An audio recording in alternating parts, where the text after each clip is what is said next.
संत मत बतलाता है।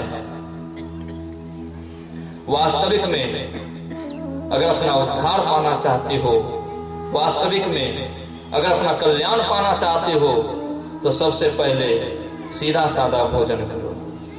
तुम्हारे घर में बकरी भी जन्म देती है, तुम्हारे घर में बिल्ली भी जन्म देती है, तुम्हारे गांव में कुत्ता भी जन्म देता है, तुम्हारे गांव में गाय भैंस भी जन्म देता है। दोनों के आकृति प्रकृति को मिलाओ।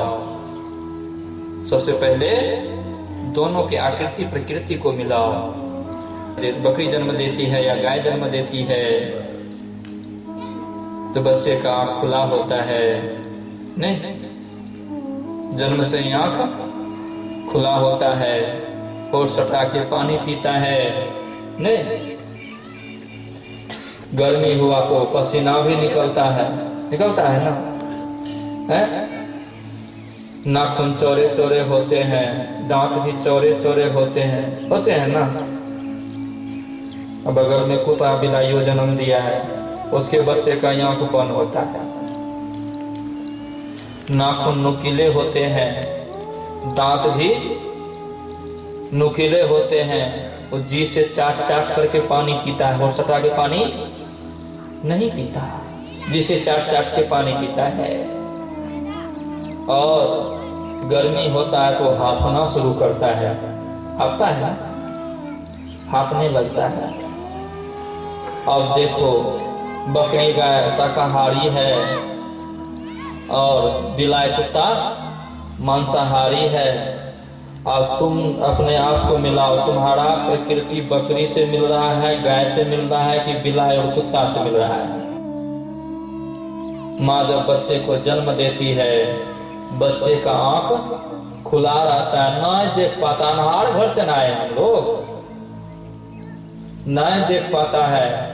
जब 6 दिन में बच्चे को सोही घर से निकालता है माई दाई, तो सबसे पहले माई दाई को किस चीज से खुशी मिलती है जानते हैं? बच्चे को खिलाने में है। नाक लगाएगी, एक बार टुक से देख लिया, खुशी का ठिकाना नहीं, आनंद का ठिकाना नहीं है। हाँ, छोटे बच्चे को जो निकालती है सोरी घर से, बाहर निकाली, धूप में रखी, सुबह हुआ निकाली, आंख बंद है, देखना चाहता नहीं देख पा रहा, तो माताएं ऐसे करती है, नहीं, थोड़ा सा प्रकाश को रोकती है। वो इतना तेज में नहीं देख पाएगा, क्यों नहीं आ रहा है इसका। एक बार टुक से आंख देख ले, कितना खुशी हो जाती है माताएं। क्या आंख के पट को हटाने की जरूरत पड़ी है माताएं को? क्या अंधकार से वो बाहर आया है, इतने तीव्र प्रकाश को वो देखने में सामर्थ्य नहीं हो पा रहा है, ठीक ना? लेकिन उसका आंख जन्म से खुला हुआ है बच्चे का, और नाखून चौले चौले हैं, दांत चपटे चपटे हैं, होठ सटा के पानी पीते हैं ना, पसीना भी निकलता है। इसका मतलब है कि हम शाकाहारी प्राणी हैं। निर्णय हो जाता है कि हम शाकाहारी प्राणी हैं। मनुष्य जन्म से लेके मृत्यु पर्यंत तक फल, फूल, मेवा, मिष्टान, साग, दूध, अन्न पे अपना जीवन यापन कर सकता है, लेकिन मनुष्य जन्म से लेके जीवन पर्यंत तक कभी भी मांस मछली का आधार लेकर वो जीवन यापन नहीं कर सकता। कर सकता है क्या? नहीं कर सकता। मनुष्य का बच्चा जब खाने लायक हो जाता है 5 महीना 6 महीना में,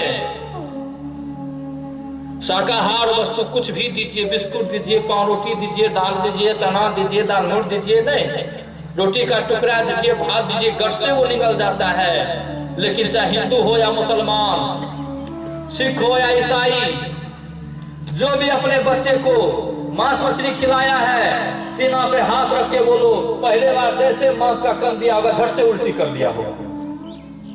इसका मतलब है उसकी आत्मा उस भोजन को स्वीकार करना नहीं चाहती। तुम जबरदस्ती वैसे बच्चे को जो आत्मसंगी है तुम्हारा, जिसको तुम पुत्र मानते हो, उससे बढ़कर के दुनिया की कोई संपत्ति नहीं मानते हो, कोई संपत्ति कोई संपत्ति नहीं मानते हो, वैसे को तुम नरक ले जाने के लिए एक खान पान को बिगाड़ने का दुस्साहस कर रहे हो। क्या इसी के लिए माँ बाप बने हो? क्या इसी के लिए समाज बने हो? क्या यही तुम्हारा धर्म बनता है? क्या इसी रहस्य को अपना करके अपने स्वजन संबंधी का उद्धार पाना चाहते हो? उत्तर आता है नहीं। इसीलिए गोसाई जी की लेखनी जब उठी और विभीषण जी जैसे साधु पुरुष वो कहता है सचिव वैद गुरु तीनी जो प्रिय बोला ही भयास राज धर्म तन तीन कर बेगी हुई नाश। सुनिए भैया, ये सब जो आपको विचार दिया है ना, बेकार विचार दिया है। विचार उत्तम नहीं है, उत्तम विचार नहीं है। तो कहते हैं राज धर्म तन तीन कर बेगी हुई नाश, जल्दी नाश को खत्म हो जाता है। इसीलिए आप सही उपदेश को पकड़िए, जाओ चाहे यापन कल्याण। हम लोग सुनते हैं शनिचर आकर और लग जाता है, नहीं शनिचर है, शनिचर आइए, शनिचर आकर को चुराने के लिए पीपल के पेड़ में जाते हैं, तेल दान करते हैं, लोहा पहनते हैं, क्या क्या नहीं करते हैं। लेकिन गोसाई तुलसीदास जी महाराज ब्राह्मण थे, उनसे जब पूछा गया महाराज शनिचर आगर लग गया है कैसे छूटेगा, साधारण सा उपाय बताया और ये भी बताया लगता किसको है, लग गया है तो छूटेगा किससे, दोनों बताया। लगता किसको है, लग गया है तो छूटेगा कैसे, ग्रह कटेगा कैसे। वो ही नहीं कहे कि जाकर के पीपल पेड़ में जाके दिया जलाना, घोड़वा का नाल पिन्ना, नाव का कांटी बना के पिन्ना, तेल इत्यादि तिल सब दान करना ही। वो कारण बताते हैं किसको शनिचरा ग्रह लगता है, सो पहले सुन। अरे रवि पंचक जाके नहीं, ताहि चतुर्थी नाहि, सप्तमा घेरा घेरे रहे, द्वितीया तृतीया खाए। जीवन में 7 दिन आते हैं, रविवार का 5वां दिन होता है गुरुवार। जिसके जीवन में गुरु नहीं उसका जीवन शुरू नहीं,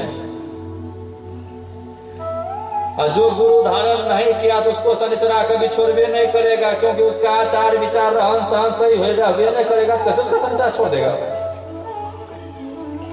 शनिचरा किसको धरता है, जिसका आचार विचार रहन सहन गलत रहता है उसको शनिचरा धरता है। हाँ, शनि का संकल्प है, शनि का संकल्प है। और शनिचरा किसको नहीं धरता है, जिसका आचार विचार रहन सहन ठीक ठाक है, गुरु भक्ति करता है उसको नहीं धरता है। लेकिन हम लोग जो है गुरु भक्ति करने के बावजूद भी कभी कभी शनिचरा भगवान के पास चले जाते हैं। नहीं, कहाँ तो कह रहा था, हाँ नवादा में हम जो 2 घंटा के लिए रुके थे वर्मा जी के यहाँ, नहाए धोए, और परसों तरसों 4-5 दिन पहले तो एक सज्जन आया मिलने के लिए। वो कहता है, हम कुछ वो नहीं बोले क्योंकि हम ज्यादा बोलना नहीं चाहते हैं, दूसरे सुनना है तो यहीं सुन लो, नहीं तो कोई बात नहीं है भाई। तो कहता है क्या है, जानत हुआ कैसे कैसे बोला वो, हमारे गांव का शनि मंदिर बहुत प्रसिद्ध है और ऐसा भविष्यवाणी हुआ है आगे चल के यहाँ बहुत भीड़ लगेगी। कहाँ की, तो बाढ़ की, बाढ़ बख्तियारपुर जो है वहां हम रोज जाते हैं, मन हर शनिवार जाते हैं, पूजा आराधना करते हैं। हम उससे पूछे सत्संग भजन करते हैं, कहाँ वह सत्संग भजन करते हैं। हमके जब रोज जाने से वहीं सुख शांति मिल ये रही थी, तो सत्संग भजन काहे करना शुरू कर दी, नहीं करना चाहिए बाबा। वो रोज जाते नौ कर लागल ना, और बेसी सुख शांति मिला लागल। इसका मतलब क्या समझना चाहिए, उसको शांति इधर से मिली ना कि उधर से। उसी तरह से हम आप लोग अगर कल्याण पाना चाहते हैं तो सबसे पहले आचार विचार को सही करने के लिए खान पान को सुधारें। और जिस व्यक्ति का खान पान सुधरा हुआ नहीं है, जिस व्यक्ति का खान पान सुधरा हुआ नहीं है, उस व्यक्ति के पास जाए तक नहीं, उठे बैठे तक नहीं, थोड़ी सी भी संगति नहीं करें। वो कब आपको किधर लेके चला जाएगा इसका कोई ठिकाना नहीं है। जाकी जिभ्या बंद नहीं, हृदय नहीं साँच, ताके संग न चालिए ढाले बटिया कांच। जिसके जिह्वा में खाने पीने का लगाम नहीं है, बोलने चालने का लगाम नहीं है, उसके साथ न जाना चाहिए। कब आपको कहाँ क्या कर देगा उसका कोई ठिकाने नहीं, कोई ठिकाना नहीं।